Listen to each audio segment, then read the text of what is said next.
tu veux que je pardonne à ce type? Il a tué ma fille. Fais-le souffrir. Qui n'a jamais été contrarié, qui n'a jamais été blessé par un être cher, qui n'a jamais été trahi par un proche.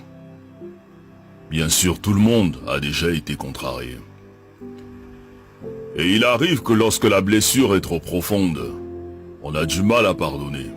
On se dit hors de question de pardonner. Ce que cette personne m'a fait est inacceptable. Mais à cet effet, que signifie donc pardonner?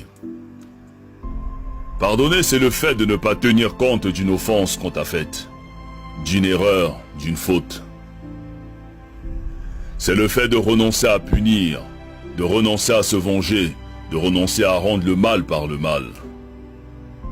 Seulement, il n'est pas facile de pardonner à une personne qui t'a fait du mal. Surtout si tu croyais en elle, que tu avais confiance en elle. Tu préfères la garder prisonnière et tu refuses de lui pardonner.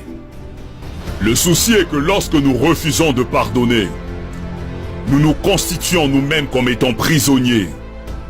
Et on commence à développer la haine, à développer l'amertume, à cultiver la jalousie et à cultiver la rancune. Et pourtant tous nous souhaitons que Dieu nous pardonne. Pour nos erreurs, nos offenses, nos imperfections et nos failles. Mais nous refusons de pardonner les fautes des autres, comme si nous n'avons jamais fait du mal à personne, comme si nous étions irréprochables. Qui donc peut oser dire qu'il n'a jamais fait du mal? Qui est parfait? Qui n'a jamais commis d'erreur? Qui n'a jamais fait le moindre mal? On souhaite tous que Dieu nous pardonne pour nos bêtises, mais on refuse de pardonner les fautes des autres, on refuse de leur accorder notre pardon. Et nous sommes toujours les premiers à aller à l'église, à aller à la mosquée, alors que dans nos cœurs nous avons des gens qu'on a constitués comme prisonniers. Mais jusqu'à quand allons-nous porter ces fardeaux? Jusqu'à quand allons-nous refuser de pardonner? Mais qu'est-ce qu'on gagne à détester ceux qui nous ont offensés? Parce que celui qui pardonne est celui qui a décidé d'avancer. Celui qui pardonne est celui qui a décidé de se libérer. Celui qui pardonne a fait le choix de donner un cadeau à quelqu'un même s'il ne le mérite pas. Parce que la rancune est une lourde pierre que celui qui pardonne n'a pas envie de transporter. Quand tu décides de pardonner, tu le fais d'abord pour toi-même.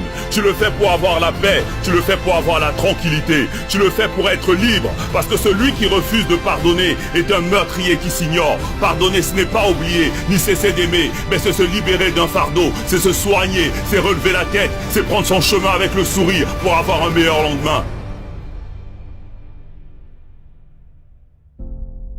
Pardonnons à toutes ces personnes qui nous ont blessés. Pardonnons pour que le Tout-Puissant à son tour puisse nous pardonner. Pardonnons pour être au-dessus de ceux qui nous ont contrariés. Pardonnons pour retrouver la paix et progresser.